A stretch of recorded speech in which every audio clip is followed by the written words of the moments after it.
Shalom Bapak Ibu Saudara terkasih. Biar hati kita tetap menjaga hadirat Tuhan di dalam segala keadaan. Tema firman Tuhan siang hari ini adalah jangan takut gagal, saudara.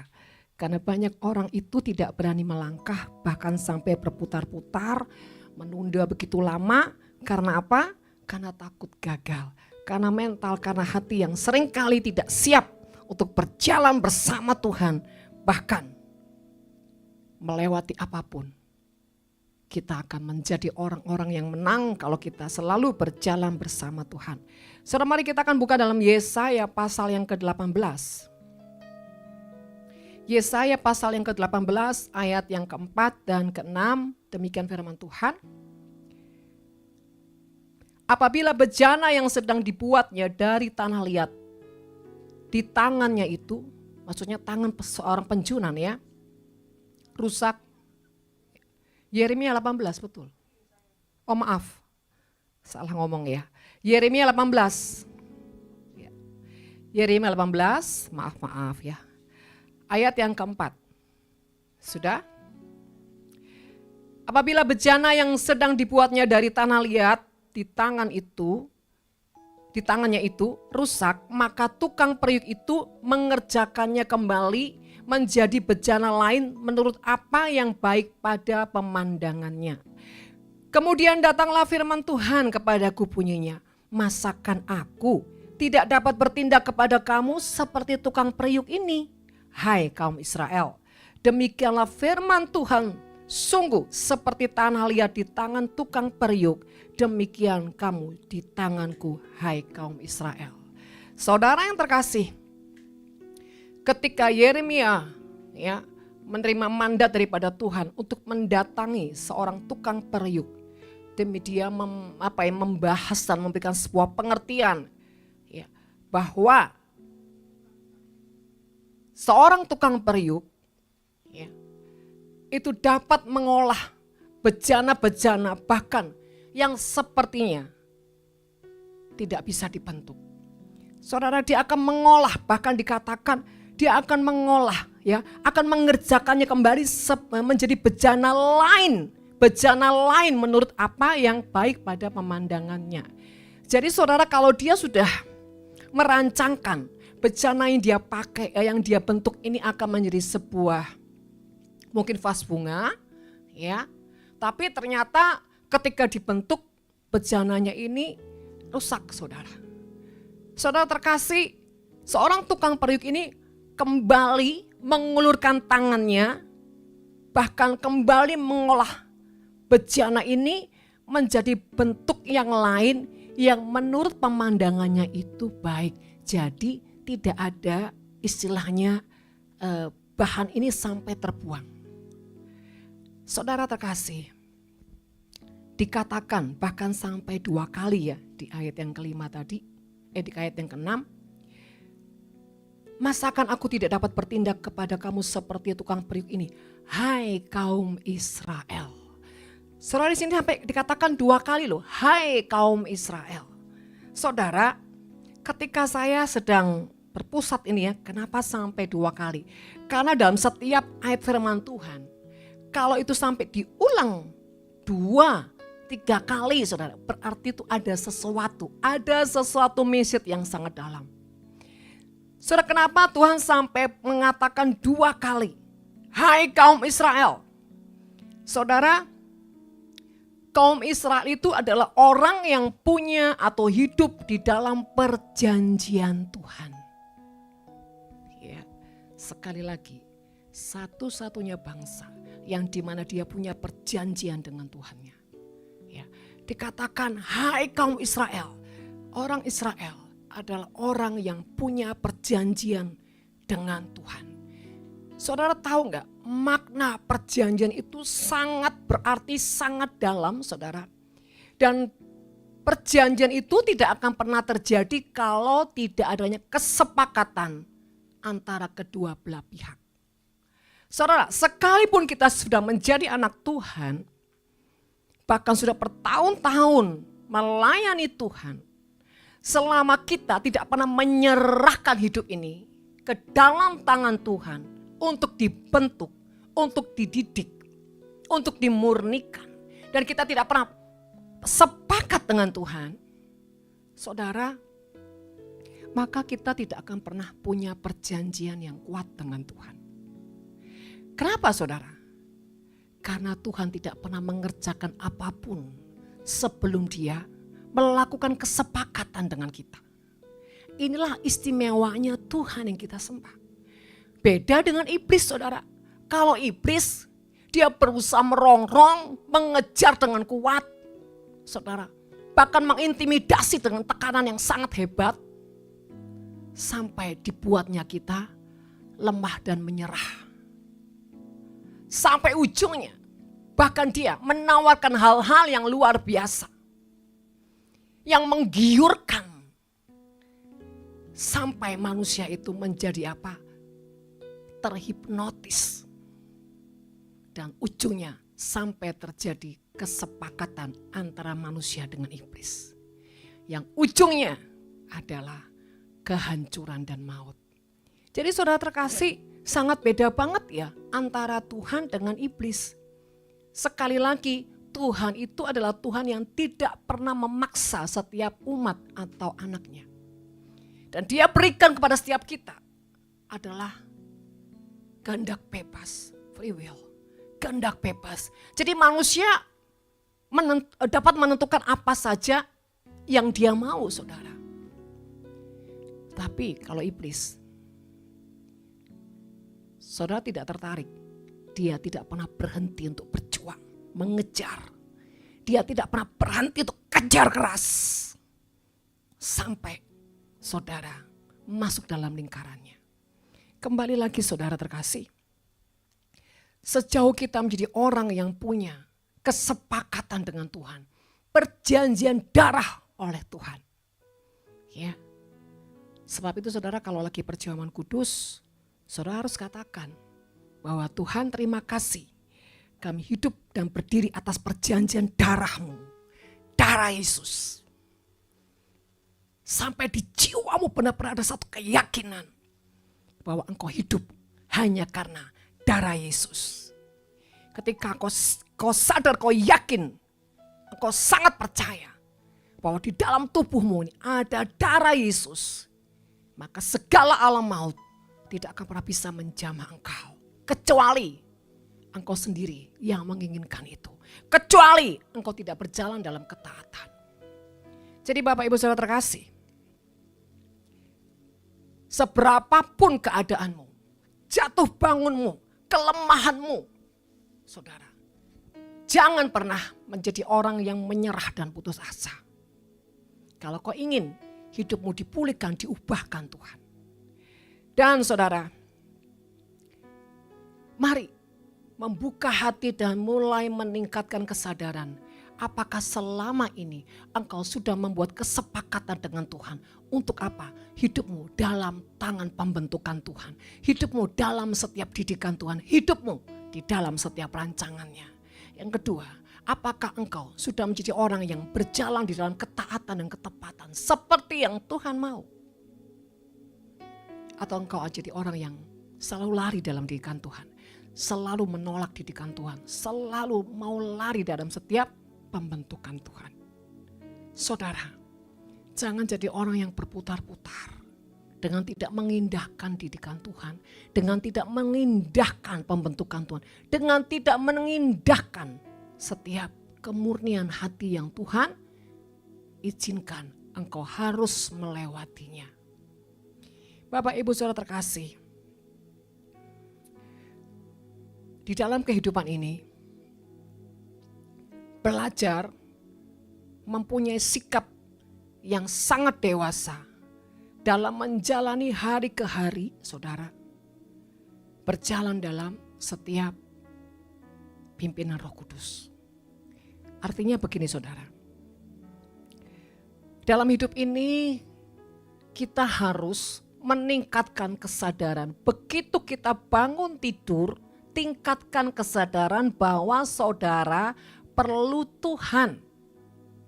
Saudara bahkan dikatakan dalam pujian. Bila engkau tak besertaku,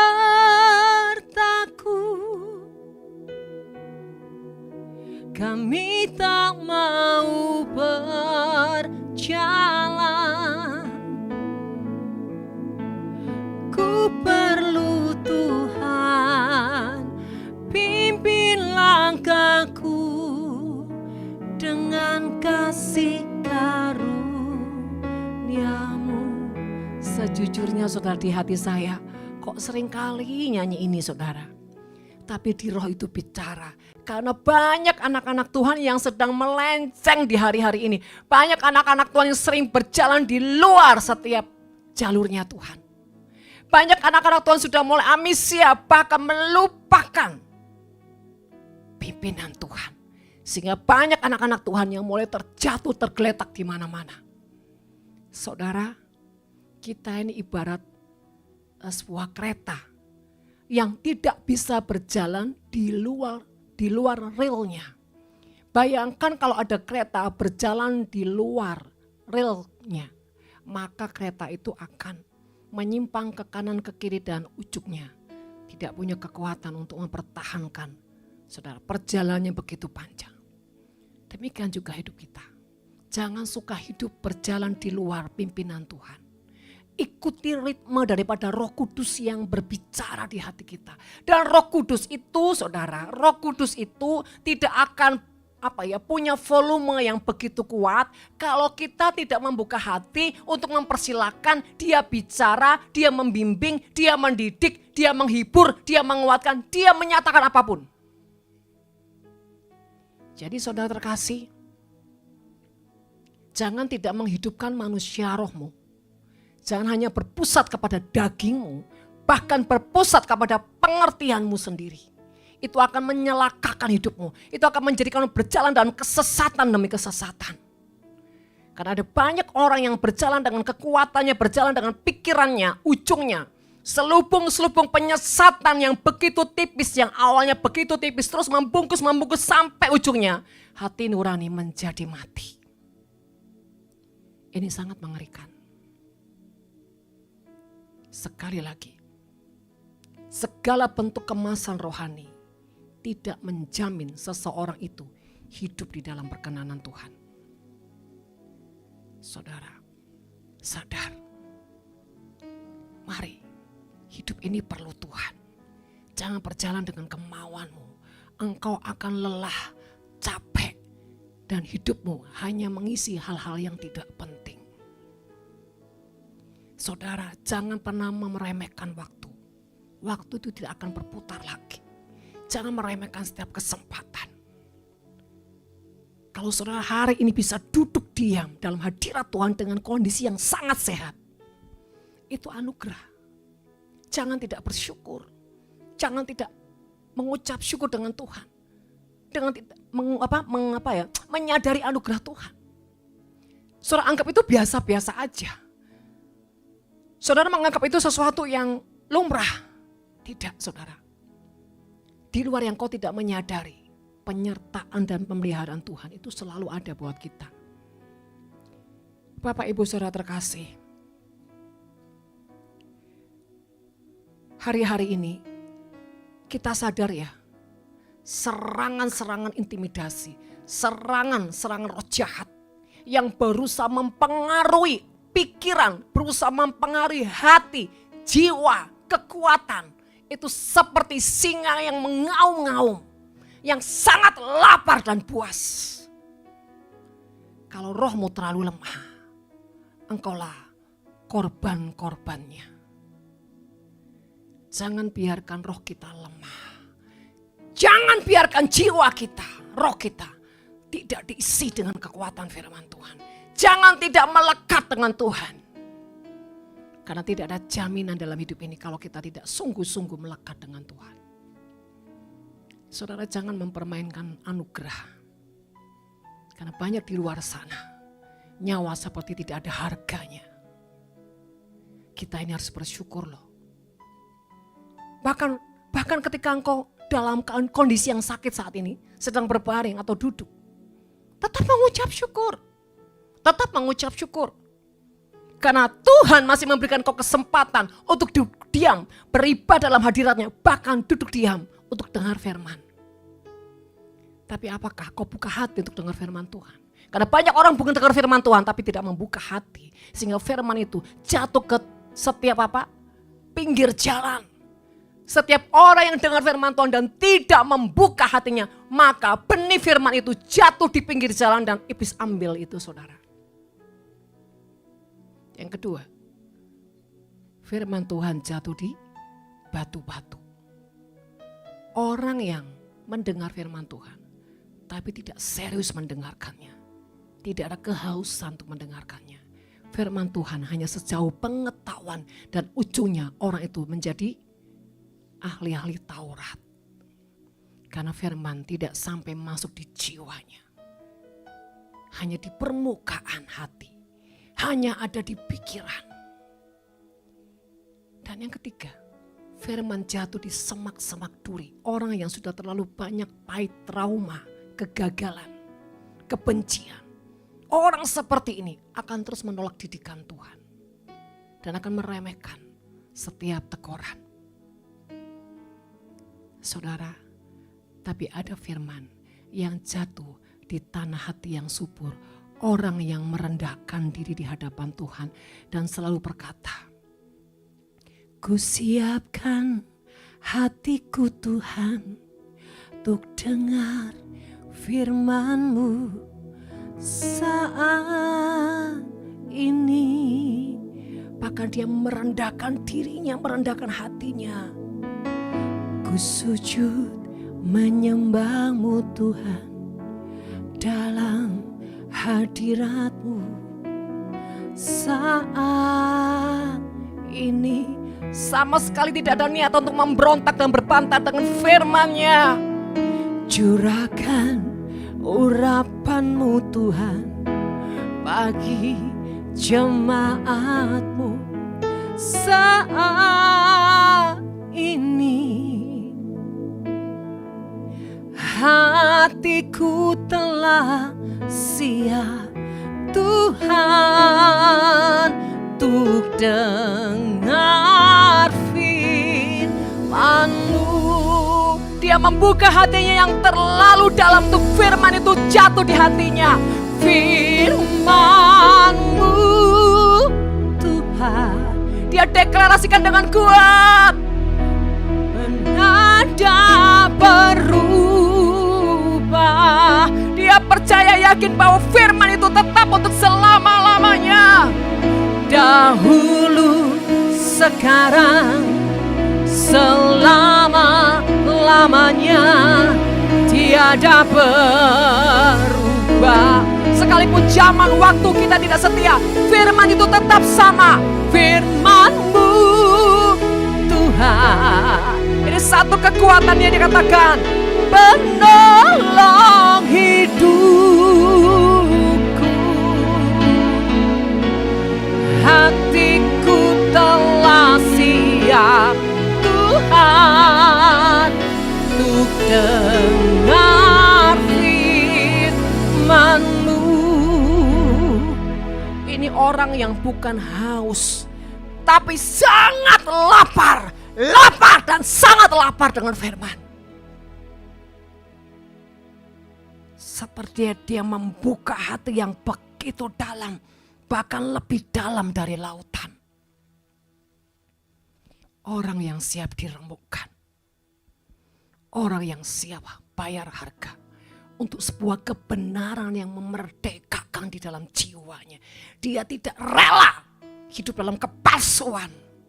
Hidup dengan kekuatan daging. Apalagi menjadi budak-budak iblis di akhir zaman. Dia tidak merelakan dirinya. Dia sadar di dalam jiwa rohnya ada darah Yesus. Dia sadar status hidupnya adalah anak-anak Allah. Dia sadar status hidupnya adalah orang-orang kerajaan surga. Dan dia tidak rela menyamakan hidupnya dengan orang-orang dunia. Bahkan orang-orang yang tidak mengenal Tuhan. Sebab itu saudara, kalau kita tahu dan sadar betapa berharganya firman itu. Lebih berharga dari apapun. Lebih berharga dari dunia. Jabatan apapun saudara. Karena firman Tuhan ada satu kemuliaan yang tidak bisa dibandingkan dan diukur dengan apapun. Bapak Ibu yang terkasih, sejauh mana engkau menyadari engkau membutuhkan firman Tuhan?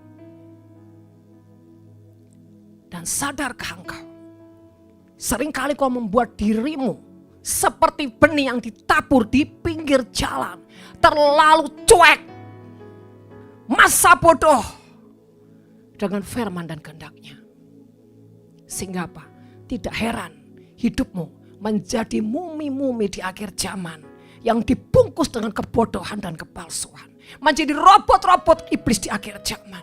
Sehingga kau tidak mengalami sebuah ketenangan, kemerdekaan, sukacita dalam Tuhan.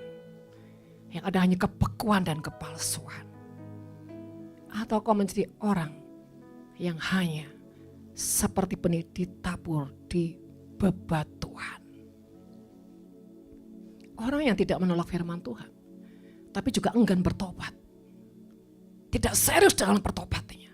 Masih mencintai dunia terlalu kuat. Bahkan selalu banyak pertimbangan ketika melakukan sebuah ketaatan.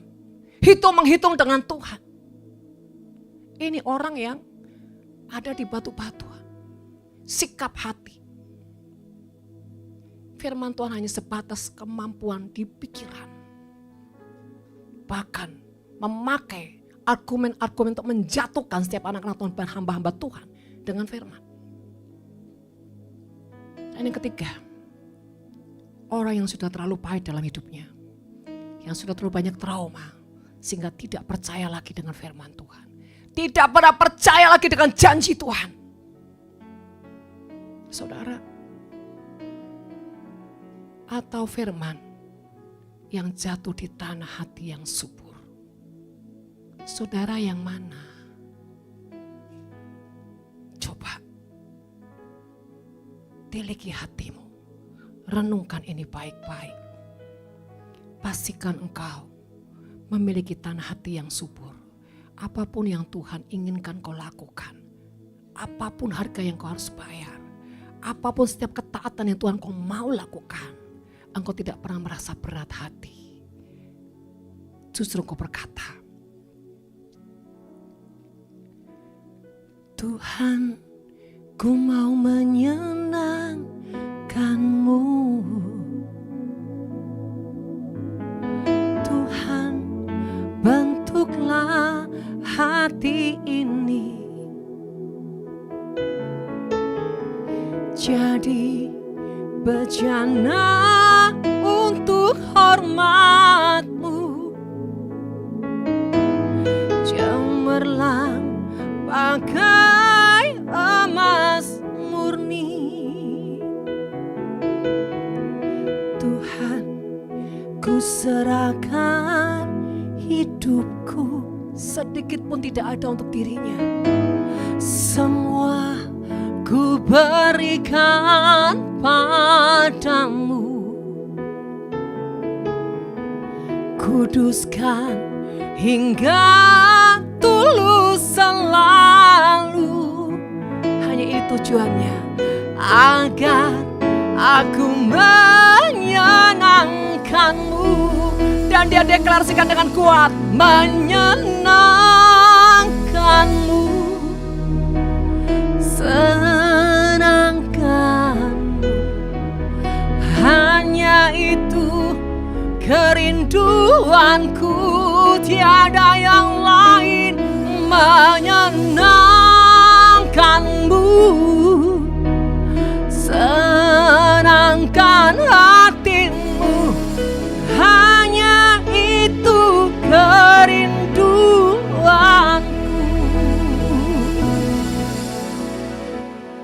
Wah, kalau saudara seperti itu,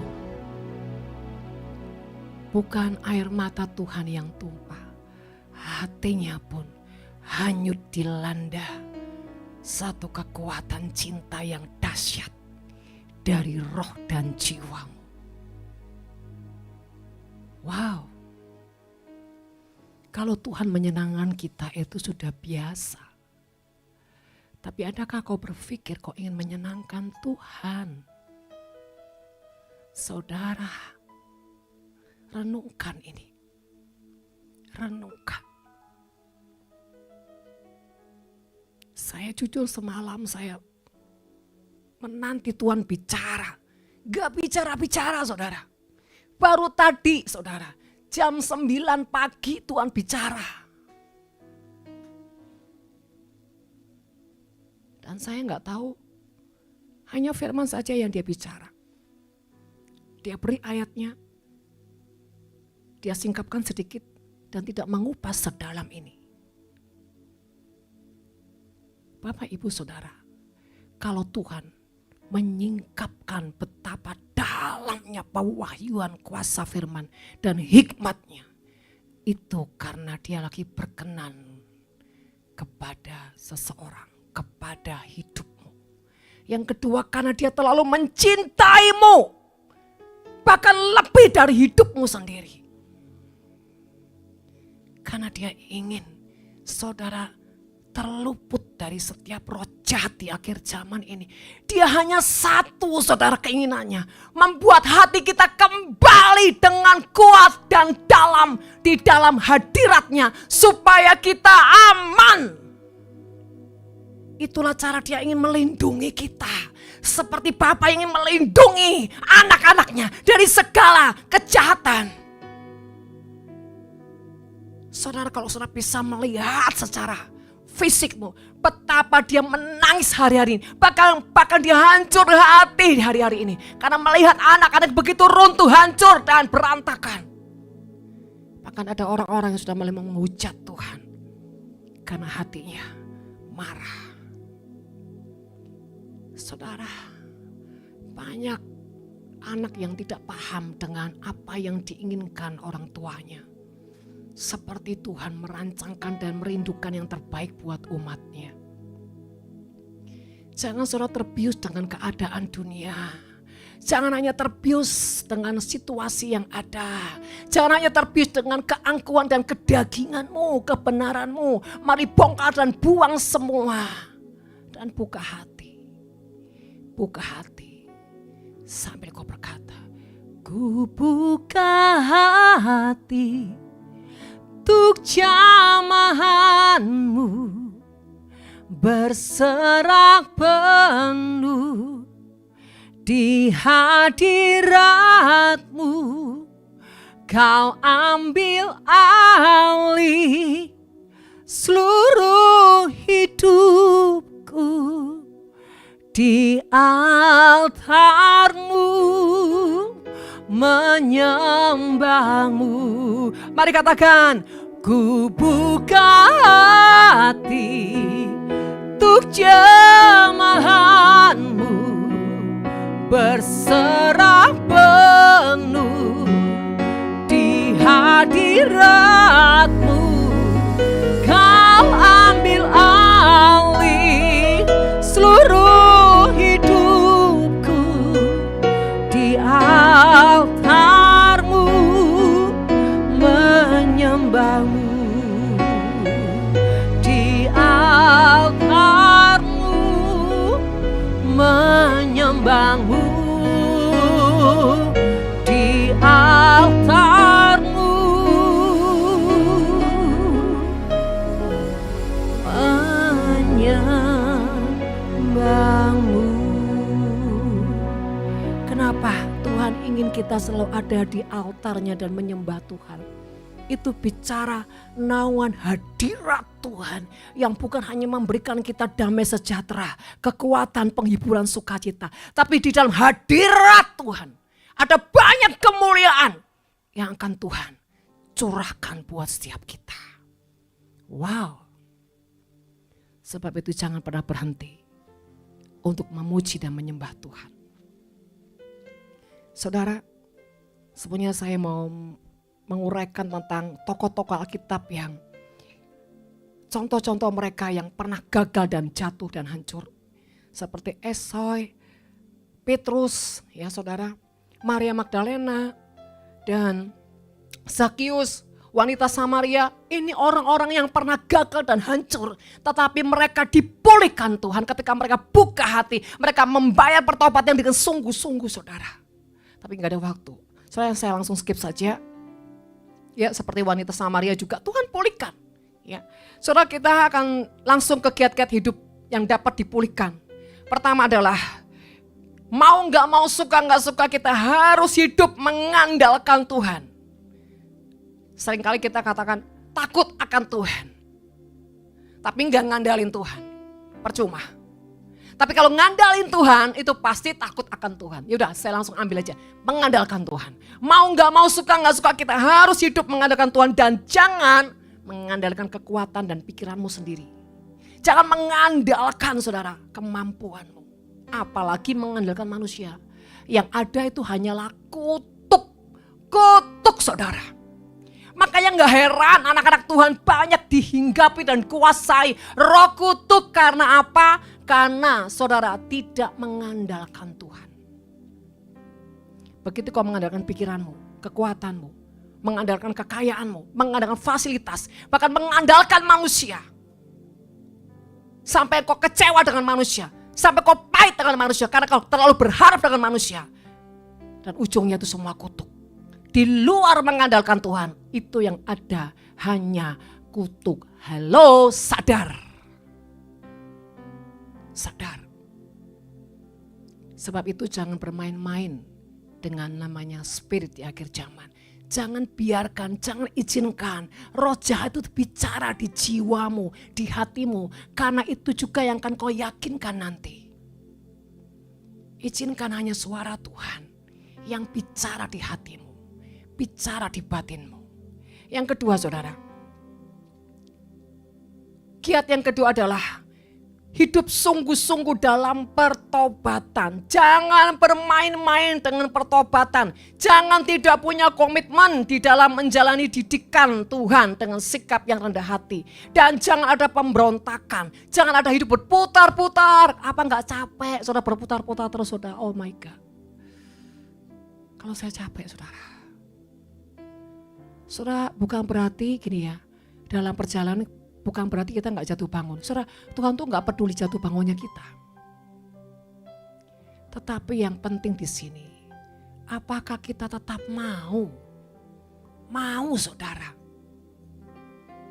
Sekalipun jatuh berapa kali, terus mau bangkit, terus mau dididik Tuhan, terus mau, saudara, dilatih Tuhan. Jangan putus asa, jangan marah, jangan berontak. Apalagi meninggalkan Tuhan, itu fatal. Saudara, ketika kau emosi, jangan pernah memutuskan apapun. Ketika kondisi keadaanmu lagi parah, jangankan memutuskan, bicara aja gak usah. Takutnya apa? Dalam kemarahan itu nanti, iblis menunggangi banyak hal dan engkau dirugikan. Jadi Bapak Ibu Saudara terkasih yang dalam Tuhan, saya pun masih banyak belajar. Kita sama-sama belajar, kita sama-sama berjuang. Karena apa? Kita masih ada hidup di dunia ini, kecuali kalau sudah dipanggil Tuhan, lain lagi, saudara. Kita udah selesai perjuangannya. Tapi kita ini masih berjuang. Sebab itu katakan hidup harus sungguh-sungguh dalam pertobatan. Jangan bermain-main, sebentar tobat, sebentar kumat, sebentar kumat, sebentar kumat. Artinya gak pernah punya satu komitmen yang benar-benar memposisikan hati untuk mau dalam didikan Tuhan. Selelah apapun, kalau sudah lelah gak apa-apa, itu manusiawi, tinggal apa? Tuhan udah gak kuat lagi, Tuhan capek Tuhan. Jujur, saudara. Jadi orang itu yang jujur, yang apa adanya sama Tuhan dan saudara. Membiarkan Tuhan yang beracara. Saya pun juga pernah mengalami, saudara, yang namanya kesuaman, ya, tapi bukan beku ya, saudara. Suam itu artinya udah kayak nggak ngerasa apa-apa. Tapi saya tetap memaksakan hati saya, memaksakan daging saya untuk terus taat. Saya nggak peduli. Dia hadir nggak hadir, saya nggak peduli. Tapi saya terus menunjukkan. Tentu saja bukan pakai kekuatan saya. Saya pakai Roh Kudus. Saya minta tolong Roh Kudus mampukan saya, bawa saya, seret saya Roh Kudus. Paksakan saya Roh Kudus. Jadi bekerja samalah dengan Roh Kudus, saudara. Kalau pakai kekuatan sendiri nggak bisa. Ya. Jadi saudara terkasih, ayo bangun sebuah keputusan untuk komitmen dalam didikan Tuhan. Dan selalu miliki gaya hidup yang rendah hati. Rendah hati, ditegur, dimarahin, diapain, belajar menguasai diri, belajar tenang, belajar punya sikap yang bisa mengontrol hatimu sendiri. Maka disitulah, sekalipun itu sakit dirasakan, tapi kau belajar mematikan dagingmu yang ada air mata, pemulihan yang dari Tuhan. Saya juga bukan tiba-tiba jadi orang yang seperti ini hari ini saudara. Saya melewati banyak proses yang cukup lama, belasan bahkan puluhan tahun saudara. Entah gimana, tapi satu hal yang menjadi tujuan hidup saya. Keinginan dalam hidupku hanya untuk menyembahmu.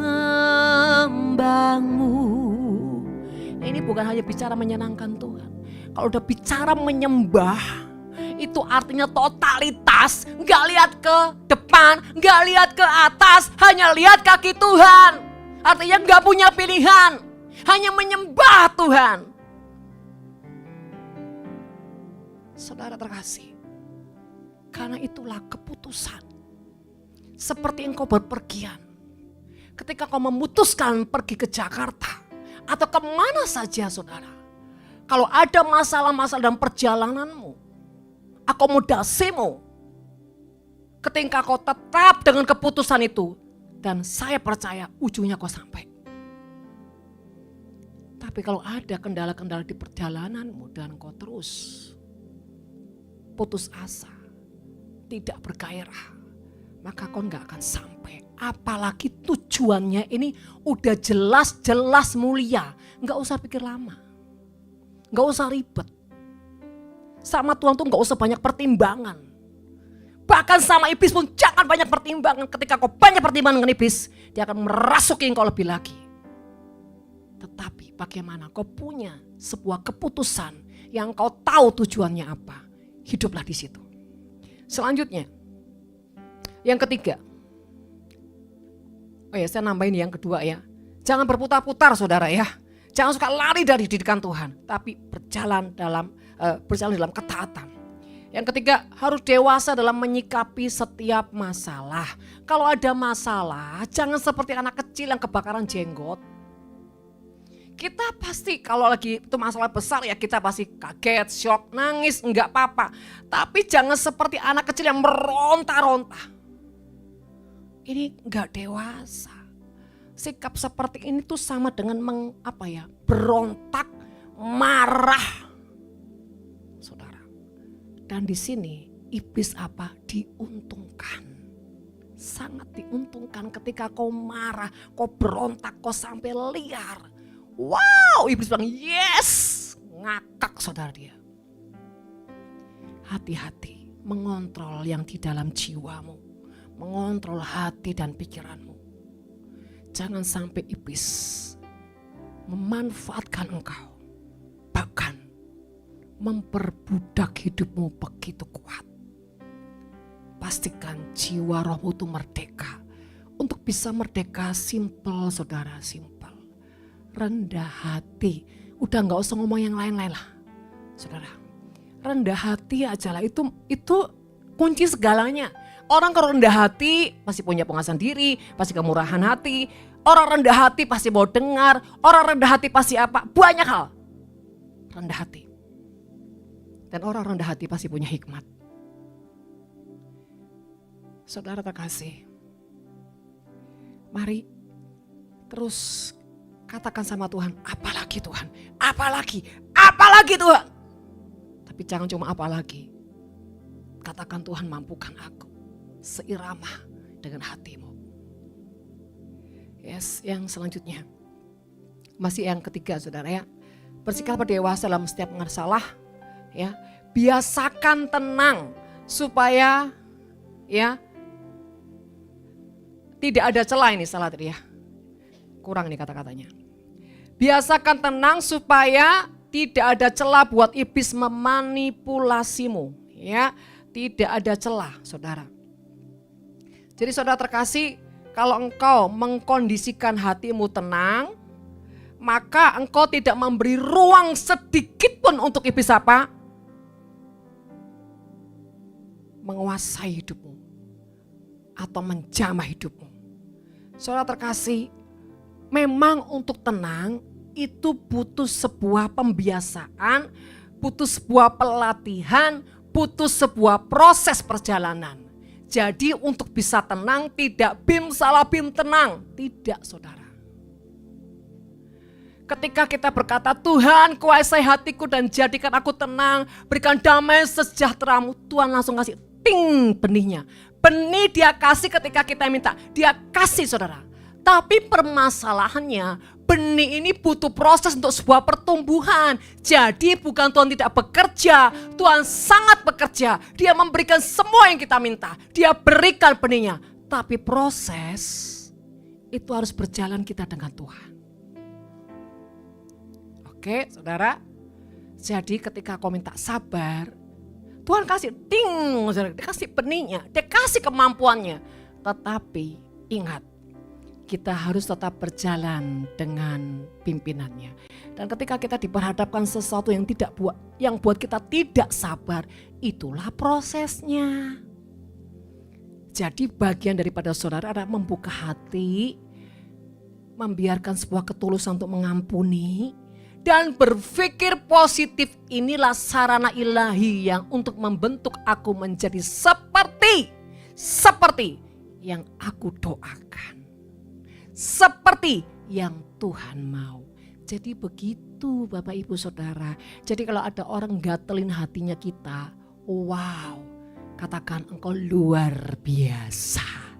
Kalau tidak ada orang ajaib seperti engkau sampai menggosok hatiku, sampai menoreh-noreh hatiku, aku gak bisa berubah. Memang engkau itu luar biasa. Jangan malah cara pandang kita pakai kacamata riben terus marah-marah. Karena mata gelap, tidak bisa melihat sarana ilahi. Jadi kalau di dalam sekelilingmu tidak ada yang tidak membuat kamu sampai terluka dan benci, bilang, Tuhan kok belum ada sarana yang ajaib ya Tuhan ya, tolong kirim segera dan jangan ada penundaan. Tapi kalau ketika kau sudah masuk ke masa-masa proses dan sampai mengubah hidupmu, bukan berarti engkau juga sudah cukup aman atau sudah selesai. Karena Tuhan akan membawa engkau ke level-level yang selanjutnya. Sampai kapan Bu? Sampai nafas terakhir. Ya, selanjutnya saudara. Yang ketiga tadi sudah. Yang keempat. Jangan meremehkan kesempatan, jangan suka menunda. Nah ini saudara ya, yang suka gini, gampang, nanti. Hati-hati, orang seperti ini hidupnya seperti bangsa Israel yang berputar-putar 40 tahun, ujungnya apa? Mati binasa. Karena apa? Orang yang tidak pernah menghargai waktu, kesempatan, anugerah. Kalau suka meremehkan, kalau engkau punya kebiasaan cepat bertobat sebelum apa-apa. Sebelum engkau apa? Masuk dalam kebinasaan. Jangan suka meremehkan saudara. Jangan suka menunda. Apalagi yang dari Tuhan. Jangan suka menunda. Karena ketika dari Tuhan itu harus tidak tepat, maka akan banyak yang tercecer. Ketika dari Tuhan tidak kairos, tidak tepat, maka akan ada banyak kebocoran. Tapi kalau itu tepat, wow, engkau akan mengalami banyak hal yang menyatakan kemuliaan Tuhan. Yang terakhir, ini sering kita dengar dan katanya simpel, tapi seringkali dilupakan oleh Tuhan. Bersyukur. Bersyukur. Ya. Ku bersyukur Bapa. Ku bersyukur Tuhan buat kasih setiamu di dalam hidupku. Ku bersyukur. Saudara, pujian ini seringkali dibuat menghantar anak cucu saya tidur. Jadi cucu saya udah mau dengar ini saudara, dia melihat dan menikmati. Ujungnya lama-lama dia tidur saudara. Ya, dia katakan buat kasih setiamu di dalam hidupku. Artinya apa? Tuhan itu selalu menyertai kita. Kasih setia yang gak pernah berhenti menyertai kita. Kasih setianya akan selalu ada bersama-sama kita. Sekalipun kadang kita ini brengsek. Saudara terkasih. Bersyukur itu penting sekali. Bersyukur itu makna yang sangat ajaib. Bersyukur bisa mengobati luka, bisa memulihkan keadaan. Bersyukur bisa membalikan setiap kondisi. Bersyukur membuat kita bisa mengalami yang ilahi, membuat tingkap surga terbuka. Dan di dalam bersyukur, yang ilahi dicurahkan tanpa batas. Saudara, yang terakhir adalah bersyukur dan tetap setia. Ini penting saudara. Tetap setia. Dalam keadaan apapun, tetap setia. Dalam keadaan apapun, ajarku setia. Coba kita nyanyi ya. Ajarku setia. Ajarku setia.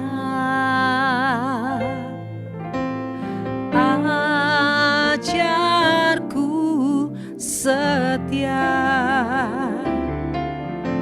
Lakukan kehendak Tuhan dalam hidupku. Katakan dengan segenap hatimu, ajarku setia.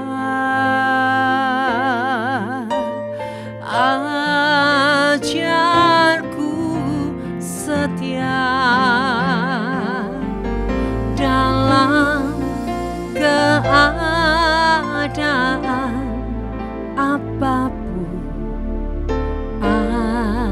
ajarku setia.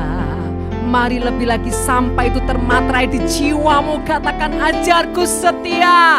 Yes. Ajarku setia.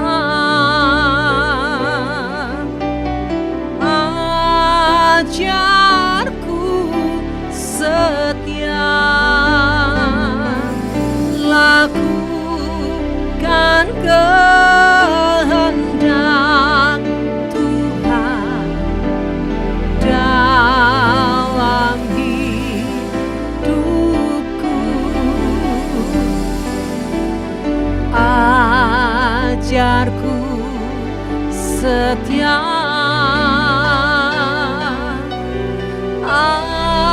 Ajarku setia. Dalam keadaan apapun, ajarku setia. Mari dengan kerendahan hati katakan, dalam keadaan apapun, ajarku setia. Dalam keadaan